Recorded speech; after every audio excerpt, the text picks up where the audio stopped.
Alors, Iconote répond à un besoin direct qui est la santé du pied. Donc avec une semelle à mémoire de forme, un confort ultime sur toute la chaussure, qu'elle soit hyper confortable et qu'on ait vraiment une bonne démarche et un pied assez confortable pour toute la journée. Et le besoin indirect auquel on répond, c'est plutôt tout le côté éco-responsable, donc c'est-à-dire tout le recyclage. Dans le milieu du retail, on sait que c'est un des milieux qui consomme le plus de matière et qui est le plus énergivore d'électricité. Et du coup, avec Iconote, on essaie vraiment de pallier à ce problème-là.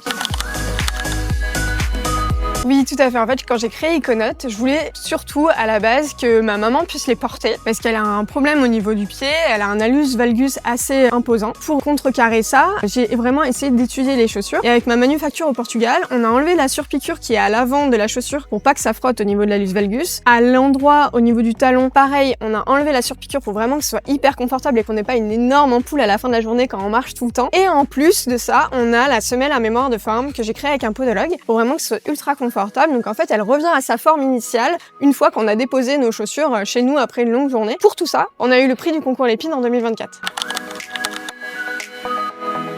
Oui, c'est ça, adapté à tous les types de pieds. En plus, on peut l'enlever si jamais on a des semelles orthopédiques. Donc on a vraiment essayé de réfléchir à tout. On a fait ça avec un podologue pour vraiment avoir une paire de chaussures ultra confortable et assez légère.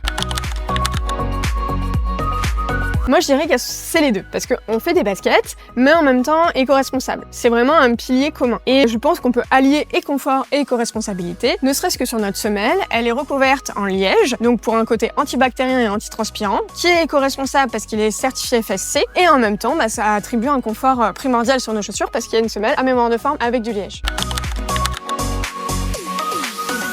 Non, je pense pas pouvoir être noyée par rapport à la concurrence parce qu'on répond tous à un besoin. Moi, le mien, on a essayé vraiment de répondre à toutes les questions sur la paire de chaussures, donc ça soit du packaging qui est éco-responsable, recyclé, aux matières produites uniquement au Portugal et les matières premières viennent du Portugal ou d'Espagne et on dessine ça en France, on fait à la manufacture au Portugal, à 1100 km à peu près de nos bureaux à Fontainebleau. Donc vraiment, on a vraiment essayé de faire tout ça et en même temps, à la fin, avoir un prix plutôt accessible pour les consommateurs pour que ça soit pas un frein pour l'achat. Donc non, je pense qu'on a notre place, notre carte à jouer en tout cas dans le milieu de la sneakers.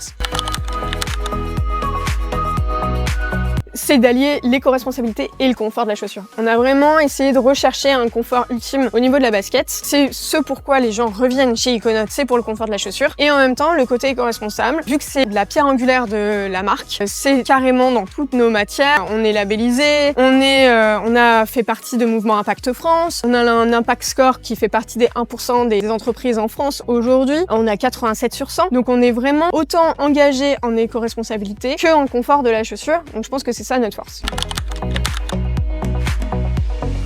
On essaye que non, on essaye d'avoir un petit stock pour pouvoir répondre à un besoin qui est ultime. Tout de suite, on a besoin d'une chaussure. Nos chaussures durent plutôt longtemps. Là aujourd'hui, on est une marque plutôt jeune, donc on ne peut pas dire qu'elles vont durer 20 ans parce que je n'ai pas le recul nécessaire pour le faire. Par contre, mes chaussures que j'ai aujourd'hui, ça fait plus de 3 ans que je les porte quotidiennement et elles n'ont pas bougé. Après, faut en prendre soin, c'est comme tout. Il faut les laver, il faut les rincer, il faut les nettoyer. Tout ça, on a un kit de nettoyage sur le site internet pour savoir comment faire pour nettoyer ces chaussures, surtout quand elles sont en cuir recyclé ou en plastique recyclé. Les semelles, pour les avoir bien blanches, c'est pareil. On a des petits tips, donc n'hésitez pas à aller sur notre site internet pour savoir ça. Ou sur nos réseaux sociaux, on fait pas mal de réels aussi pour inciter à prendre soin de ses chaussures, à prendre soin de ses affaires pour ne pas avoir ce truc de jeter pour pouvoir avoir quelque chose de nouveau derrière. Donc nous pouvons les upgrader au fur et à mesure de leur vie. Non, c'est moi qui dessine toutes les chaussures. Pour les chaussettes, c'est ma bras droit, Eve. Et sinon, toutes les chaussures, c'est moi qui les dessine. Donc ça vient un peu de mon imagination, mais surtout de la forêt de Fontainebleau avec le sentier des 25 bosses qui m'a parlé depuis que je suis toute petite. Donc c'est pour ça qu'il y a des sortes de vagues sur les chaussures, que ce soit sur les phénix ou sur les autres. J'ai voulu vraiment ramener là où je suis née dans mes chaussures parce que je trouve ça hyper important pour moi et ça me parle. Oui, tout à fait, c'est les bosses de la forêt de Fontainebleau. Non, on a des contraintes, surtout en termes de coloris, surtout pour le cuir recyclé notamment. On a vraiment un choix qui est pas extraordinaire en termes de couleurs.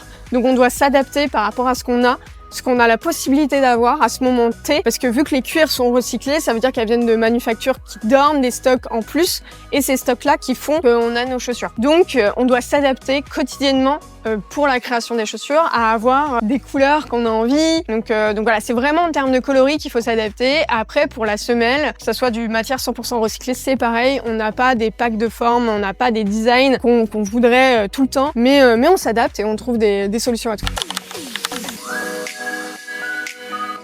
On a essayé de descendre au maximum. Je vais pas vous cacher, si je pouvais descendre encore plus, je le ferais. Aujourd'hui, notre manufacture est au Portugal. Elle répond à des normes européennes qui s'appellent des normes REACH, qui permet de vraiment savoir que les employés sont payés correctement. Toutes les matières sont certifiées, ça a un coût aussi, parce que l'air de rien, même si c'est du recyclé, c'est pas forcément moins cher, c'est même plutôt le contraire, c'est plus cher, parce qu'aller recycler des matières, il faut aller chercher les matières, faut les remettre en utilisation, donc ça coûte plus cher, malheureusement. J'espère qu'un jour ça changera, mais pour l'instant c'est pas le cas. Il faut nous payer aussi, ainsi que la communication, donc on est une petite entreprise, on n'est pas nombreux, et du coup notre quantité c'est pareil, on n'achète pas une énorme quantité de baskets, donc plus on commandera de chaussures, plus on pourra faire réduire le prix au niveau de la manufacture. Mais aujourd'hui, on a essayé de faire notre maximum pour avoir des prix plutôt standards dans les baskets non éco-responsables.